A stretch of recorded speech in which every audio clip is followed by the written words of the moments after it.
plan to counter when they keep the big and that deep of a drop and allow the shots they did in that deep paint? Yeah, I mean, we worked on some stuff yesterday. In practice, we kind of split the guys up and did group workouts with a heavy focus on sort of what they either need to do in tandems and partnerships. So the bigs worked on some pick and roll stuff with our ball handlers, which was good. So the drop is one thing, and then anytime the ball was going to a the double side, their call is heavy. They nexted, which is basically the guy who's in the shift takes the ball handler, the other guy peels out to the guy on the wing. They did that, I think, 2 or 3 times against us, and they've probably done it 4 or 5 times all season. So just working on that stuff. Well, Reeves is going to be out at least a week. Is there some way that you want to go with the starting lineup, or that spot, or do you take it game by game, matchup by matchup? Sparta start tonight.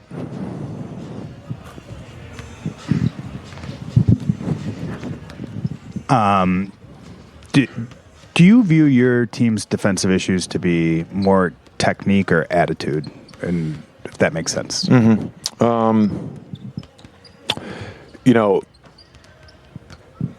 I think as a coach, you can make very broad statements about a specific thing your group does or doesn't do.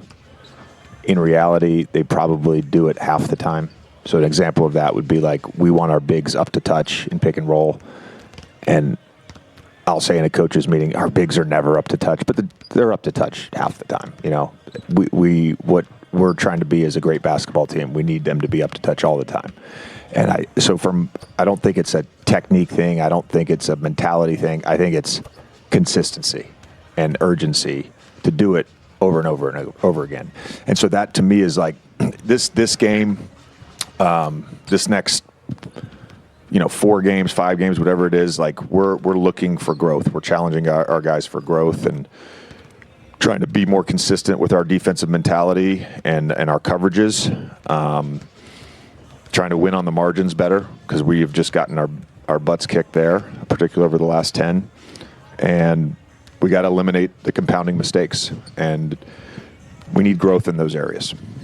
I know how you felt about Jordan Goodwin, and he's a guy who figured out how to play the way that he plays now. That wasn't who he was necessarily as a first or second year player in this league. When you look at your current roster, do you see the seedlings of that type of player anywhere? And is there anybody that if so, who are you trying to whether it's a Banshee or the dog or whatever version of it you want to use, who are those guys that you're trying to pull that out of? Well, the Banshee thing is about playing hard, and so we're trying to pull that out of everybody. And there's certain players that can give you this level of Banshee-ness. They just can, and there's certain guys that can give you this level. What we can't have is everybody giving this level, and it's a group thing. We all got to be better. JJ, a little housekeeping. How's Maxie doing? He's out. He's out today. Yeah, I was just wondering if there's He's day to day improving. Yeah. Yes, sir. You mentioned just giving up too many corner threes. Going back to kind of the defensive conversation. In those moments, is it also just lack of communication, lack of urgency that you want to be a little bit more consistent in that specific area in terms of giving up those corner threes? Yeah, I mean, I think the corner threes, I'm sure Wiv has a stat on it, but, from watching, it's not one thing.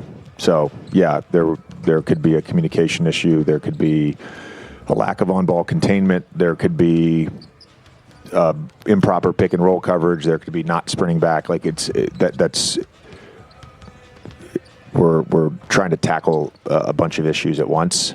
So we're trying to focus on, those 3 things again. That's where we're trying to focus, is our defensive mentality, which means doing the things that we've shown we can do. We just have to be more consistent, and then the other 2 things. Hey, have you noticed any changes in the organization since Mark Walter bought the team? And have you met him? Have spent any time with him yet? I have spent some time with him. Yeah, I spent a good amount of time with him at the Backstreet Boys day. We got to spend some time together at dinner and then pre-concert, so that was very nice. But no changes. I mean, I think, I went through this with the Clippers when Ballmer got the team, and there was maybe 2.5 years before there was any changes. I think there are some owners that will come in right away and put their footprint in, and there's other owners that will recognize that this is a new thing and a different thing than some other businesses they've ran and even other sports that they own, and they'll take their time and build it out the right way. Well, it's my understanding that he's already brought Andrew Freeman and Farhan in as advisors. So that's a change. Sure. How about them? Have you talked to them yet? No. And then you mentioned the appeal and next switch off and now. As a counter to that, is there something, because I know you like to space higher into the slot areas, does flat spacing something that helps to kind of counter that coverage to give Luka more space so that they can't get into, the appeal switches and things like that? Yeah, there's a counter.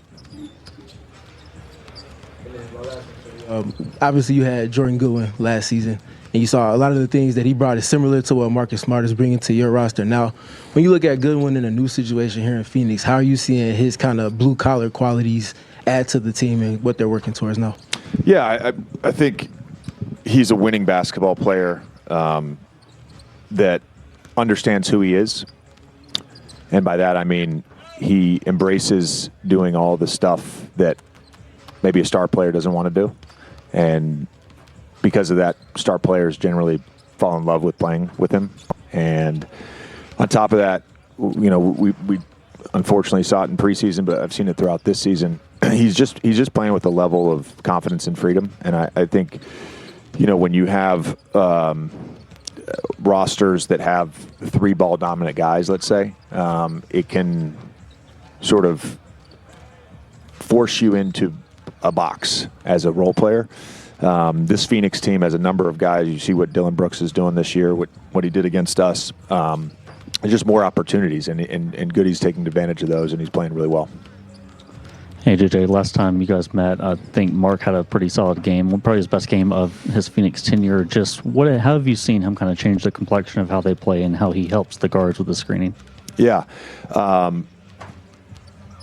He's, I believe, either got the first or second tallest standing reach in the NBA. It's him and Wemby, whatever. I don't know what the numbers are, but the two of them are the two essentially tallest guys in the NBA.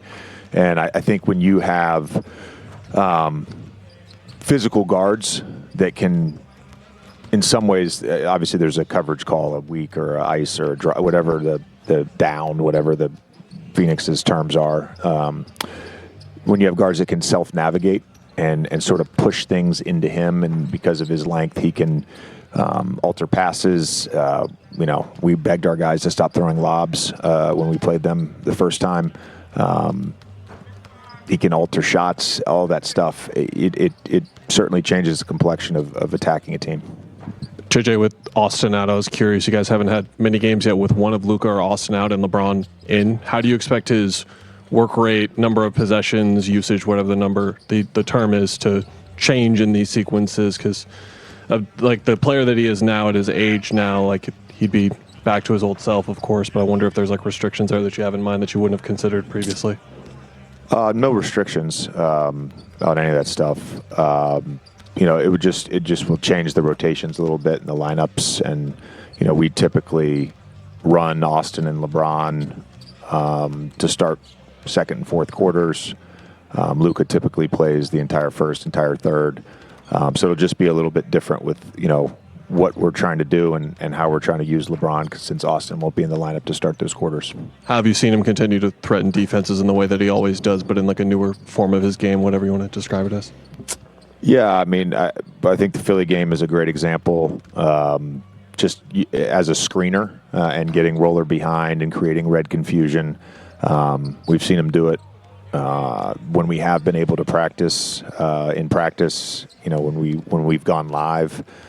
He was great on Friday with just getting the next actions. And